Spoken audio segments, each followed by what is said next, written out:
کا اندازہ اس سے لگا لیں. اور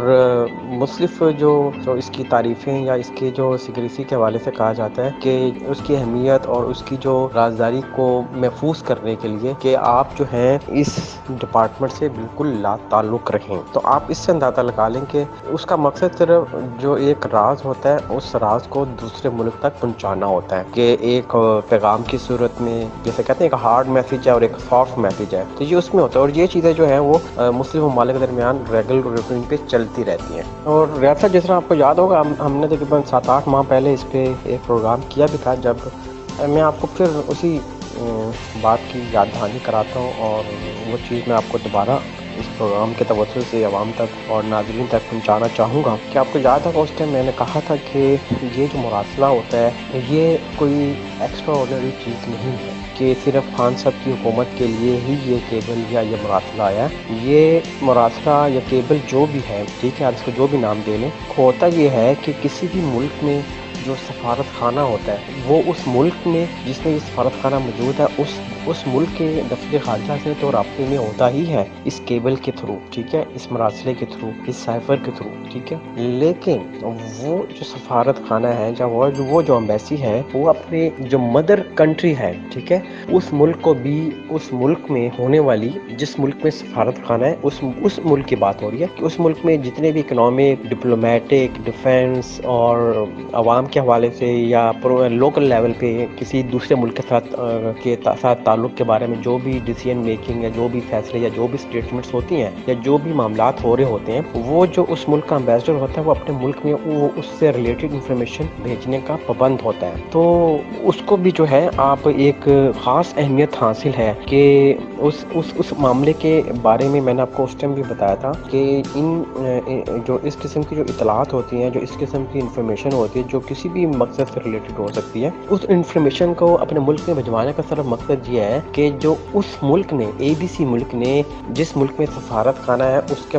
بارے میں جو اپنی سفارتی یا جو خارجہ پالیسی جو ہے اپنانی ہے، اڈاپٹ کرنی ہے، اس میں اس انفارمیشن کا بہت کردار ہوتا ہے. جو دفتر خارجہ اس ملک کا ہوتا ہے جس میں سفارت خانہ، وہ سفارت خانہ جو ہے اپنے ملک کو یہ ایڈوائسز یا کنسرن یا سجیشن جو ہے وہ بھیجتے ہیں اور اس کے جواب میں رپلائی میں اس ملک سے اس سفارت خانے کے لیے جو ہے انسٹرکشنز یا گائیڈ لائن جو وہ بھیجی جاتی ہیں. اور ہائی لیول پہ اگر دیکھا جائے تو ان کا جو کنسرن جو وزیر خارجہ ہوگا یا وزیر اعظم کے یا ان کے جو بھی ان کے ہیڈ آف اسٹیٹس ہوتے ہیں، ان کے لیول پہ جو بھی اس ملک سے متعلق اسٹیٹمنٹ دینی ہے تو وہ اسی جو انفارمیشن جو ایک وہ اپنے ملک سے دوسرے ملک میں انفارمیشن جو دی جاتی ہے اپنے ملک کے حوالے سے، تو وہ جو ہے وہ اس کے مطابق جو ہے وہ پالیسی کسی ملک کی مرتب کی جاتی ہے. خان صاحب نے جو 27 مارچ کو جو لیٹر لہرایا تھا جیب سے نکال کر جلسے میں، وہ کیا چیز تھی؟ کیا وہی کیبل تھی وہ یا سائبر تھا یا کچھ اور تھا وہ؟ جی بالکل ریاض صاحب، آپ نے جو سوال کیا، یہ 27 مارچ 2022 کو جو عمران خان صاحب سابق وزیر اعظم نے جو پبلک گیدرنگ میں ایک پیپر جو تھا وہ لہرایا تھا، وہ صرف ایک کاغذ کا ٹکڑا تھا. وہ کوئی سائفر یا ڈپلومیٹک کیبل یا مراسلہ نہیں تھا. وہ صرف عوام کو دکھانے کے لیے جو ہے وہ کاغذ لہرایا گیا تھا. وہ یہ بھی بلینک پیپر ہو، لیکن اس میں ایسی کوئی چیز نہیں تھی جو خان صاحب نے جو ہے وہ پیپر لہرا کے کہا کہ جی ان کو کسی ملک سے ایک دھمکی امیز خط جو ہے وہ موصول ہوا ہے. اب اگر آپ دیکھیں تو جو میں نے آپ کو بھی کیبل، سائفر اور اس سے ریلیٹڈ جتنی بھی انفارمیشن بتائی ہے، یہ صرف خارجہ پالیسی میں ہمیشہ کہتا ہوتا ہوں کہ خارجہ پالیسی اور دفاع یہ ملک کے کسی بھی ملک کے بہت زیادہ حساس اور سینسٹیو قسم کے معاملات ہوتے ہیں، اور اس پہ صرف کنسرن وزیر خارجہ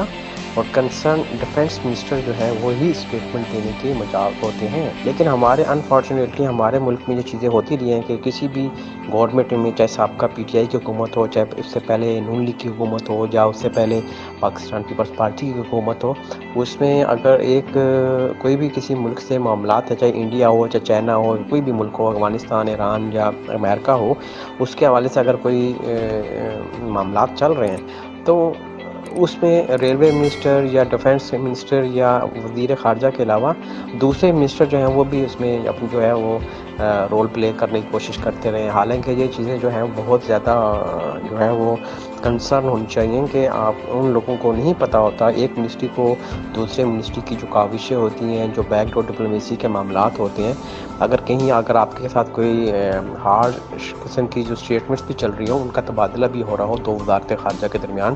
دو ملکوں کے درمیان, تو اس کے ساتھ ساتھ انہی ملکوں کے درمیان بیک ڈور رابطے بھی ہوتے ہیں کہ اگر آپ دو ملکوں کے درمیان ٹینشن ہے تو اس کو مزید بڑھنے سے روکا جا سکے. تو اس میں جو کنسرن وزیر خارجہ جو ڈیفینس منسٹر ہوتا ہے اس کو ان چیزوں کے بارے میں آگاہی ہوتی ہے, تو وہ اسی تناظر میں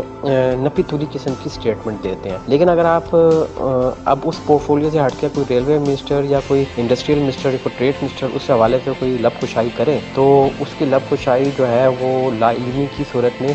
اس مقصد کو نقصان پہنچا سکتی ہے جو ایک بیک ڈور چینل کے تھرو ہو رہی ہے. تو یہ ہمارے معاملات جو ہیں ملک کے اس طرح چل رہے ہیں, تو اس پہ تھوڑی جو ہے وہ نظر کرنے کی ضرورت ہے کہ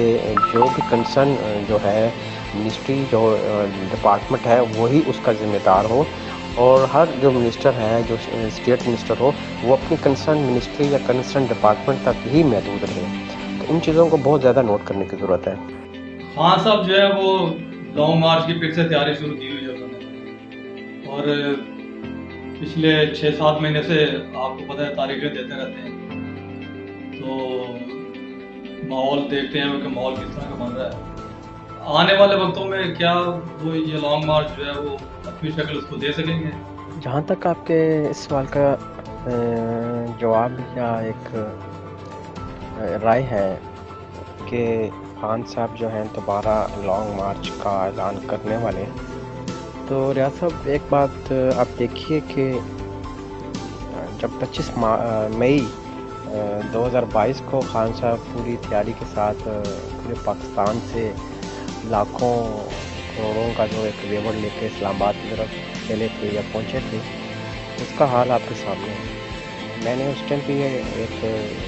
چیز آپ کو بتائی تھی کہ چلیں آپ ایک چیز مان لیں کہ پنجاب میں اس وقت نون لیگ کی حکومت تھی اور انہوں نے جو بھی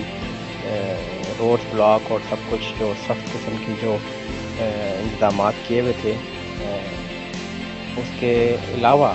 کے پی کے میں اگر پی ٹی آئی کی اپنی حکومت تھی تو وہاں سے کون سا آپ لاکھوں لوگ نکال کے لے آئے. تو یہ اس ٹائم بھی خان صاحب کی ایک غلط جو تھی وہ پالیسی تھی. لیکن اب جو ہے حالات معاشی حالات بھی لوگوں کے دیکھ لیں, اور ایک جو اسپیشلی جو خاص کر یہ جو ابھی اتنا بڑا سیلاب آیا ہے ملک میں, ایک آفت آئی تھی, تو اس کے بعد سے تو لوگوں کے معاشی حالات اور ایک رہن سہن بہت زیادہ جو ہے وہ ڈسٹرب ہو چکا ہے. اور ان کی جو اپنی ٹیم کے جو اراکین ہیں وہ بھی جو ہیں وہ اس کال کے لیے آئی تھنک میرے خیال سے ابھی تیار نہیں ہے. اور وہ جب بھی ہر دوسرے دن 15 دن بعد ایک حکومت کے لیے ایک تھریٹ جو ہے وہ صرف دیتے ہیں کہ ہم اس کا اعلان کرنے والے ہیں. لیکن آپ دیکھتے رہیں جب سے یہ حکومت آئی ہے اس کے بعد سے یہ حکومت کے لیے جو ہے وہ آسانیاں در آسانیاں پیدا ہو رہی ہیں, اور جو حالات اس حکومت کے لیے آج سے 4 ماہ 5 ماہ پہلے تھے اپریل میں, اور اب وہ حالات نہیں ہیں کہ حکومت کو جو ہے وہ سب سے بڑی جو مصیبت یا چیلنج جو تھا وہ آئی ایم ایف سے ڈیل کرنا تھا یا پاکستان کے لیے جو قرضہ کا اصول تھا. اب حکومت اس معاملے میں کامیاب ہو چکی ہے, اور آگے جو ہے جس طرح جو مریم نواز کو اتنا بڑا ریلیف ملا ہے اور اسحاق ڈار صاحب واپس آ چکے ہیں, اور آگے جو مزید جو ہے وہ آپ ایک چیز اور نوٹ کر لیں کہ اگلے کچھ ہفتوں میں میاں صاحب بھی جو ہے وہ پاکستان آ جائیں گے, اور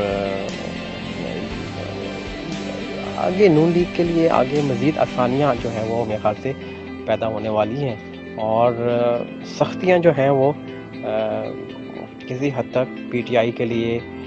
ہو سکتی ہیں. تو وہ دیکھیں وہ جو کیس توشہ خانہ کا اور یہ سارا جو الیکشن کمیشن میں گیا ہوا ہے, اور اس کا الیکشن کمیشن جو ہے پہلے ہی فیصلہ جو ہے محفوظ کر چکا ہے. اب ایک چیز جو ہے وہ خان صاحب ایڈمٹ کر چکے ہیں, ان کی جو ٹیم کے ممبر ہیں وہ ایڈمٹ کر چکے ہیں کہ توشہ خانہ جو ہے وہ ایک حقیقت تھی اور حقیقت ہے, تو الیکشن کمیشن نے اس معاملے پہ ایک فیصلہ جو محفوظ کیا ہے وہ ابھی 16 اکتوبر کو سنانے جا رہا ہے. تو مے بھی شاید وہ ڈیٹ جو ہے وہ آگے ایکسٹینڈ ہو جائے, خان صاحب کو ایک موقع اور مل جائے. لیکن وہ فیصلہ جو ہے چاہے نون لیگ ہو, چاہے پیپلز پارٹی ہو, چاہے کوئی بھی حکومتی اپوزیشن کی پارٹی ہو, اس سے کہنے پہ وہ فیصلہ کسی کے حق میں یا کسی کے خلاف نہیں جا سکتا, کیونکہ الیکشن کمیشن ہو, اسلام آباد یا پاکستان کی عدالتیں ہوں, انہوں نے جو بھی فیصلہ کرنا ہے وہ آئین و قانون کے مطابق کرنا ہے. تو اس بارے میں جو ہے وہ میرے خیال سے تمام پارٹیوں کو جو ہے اپنی جو قبلہ ہے وہ درست کر لینا چاہیے. یہ جو آڈیو لیک ہوئی ہے خان صاحب کی, اس میں وہ کہہ رہے ہیں کہ ہم اس کو منٹس بنا لیتے ہیں. تو یہ منٹس کیا ہوتا ہے یہ ذرا بتائیے گا, یہ منٹس یہ کیا بات کر رہے ہیں؟ جی ریاض اس طرح ہے کہ یہ جو آڈیو لیک ہوئی ہے خان صاحب اور کچھ ان کے ٹیم کے جو وزراء ہیں, اس میں آپ ایک چیز دیکھیں, سمجھنے کی کوشش کیجئے کہ ایک ایسی ڈاکومنٹ جس کے بارے میں نے آپ کو اتنی ڈیٹیل میں ہم بات ابھی کر چکے ہیں کہ اس کی سیکریسی, اس کی اہمیت کیا ہے, یا اس کی رازداری جو ہے اس کا کیا معیار ہے. دیکھیے اگر جہاں سے وہ سینڈ ہو رہی ہے, بھیجی جا رہی ہے, وہاں پہ اس کی جو سیکریسی کا کتنا خیال رکھا جا رہا ہے, اور اسی طرح جہاں پہ وہ ریسیو ہونی ہے, جہاں پہ وہ موصول ہونی ہے, ادھر بھی اسی طرح اس کی جو سیکریسی ہے, اس کی جو رازداری ہے, اس کا اسی طرح ہی خیال رکھا جاتا ہے. اور یہ جو ہے ڈاکومنٹ جو ہوتی ہے فارن افیئرس کے ایک ڈاکومنٹ ہوتی ہے, اور یہ صرف اور صرف وزیر اعظم سے جو ہے وہ شیئر کی جا سکتی ہے, اور یہ وزیر اعظم کی اپنی بھی جوابدید نہیں ہے. بعض اوقات میں کہتے ہیں کہ ہے بھی, لیکن یہ وزیر اعظم جو ہے وہ کیبنٹ کی اپروول کے بغیر اس کو ڈسکلوز نہیں کر سکتے. اور جہاں تک اس کی منٹس کی بات ہے, منٹس میں جو ہے وہ آپ یہ دیکھ لیں کہ جو اس کی اتھینٹسٹی ہے وہ اس کی جو ہے ڈسٹرب ہو جاتی ہے. فارن پالیسی کے سبجیکٹس میں اس اعمار بھی آپ ادھر سے ادھر نہیں کر سکتے. تو یہ ڈاکومنٹ جو کنکلوژن ہے وہ یہ ہے کہ اس کی جو اتھینٹسٹی اور اہمیت کی پیش نظر اس کو ایز اٹ از ہی جو ہے وہ محفوظ کیا جاتا ہے. اس میں کسی قسم کی منٹ یا کسی قسم کی جو آپ اس بریفنگ لے کے اپنی سمری اس پہ تیار نہیں کر سکتے. یہ بالکل غیر آئینی اور غیر قانونی ہے. بہت شکریہ عزیر آپ کا, انشاءاللہ آئندہ دوبارہ آپ سے بات کریں گے. یوٹیوب پر ہمارا چینل دیکھنے والے ناظرین اگر اپنے نظریات اور اپنے خیالات کو شیئر کرنا چاہیں تو اسکرین پر دکھائے جانے والے واٹس ایپ نمبر پر رابطہ کریں. دیکھنے کا بہت شکریہ. اللہ حافظ.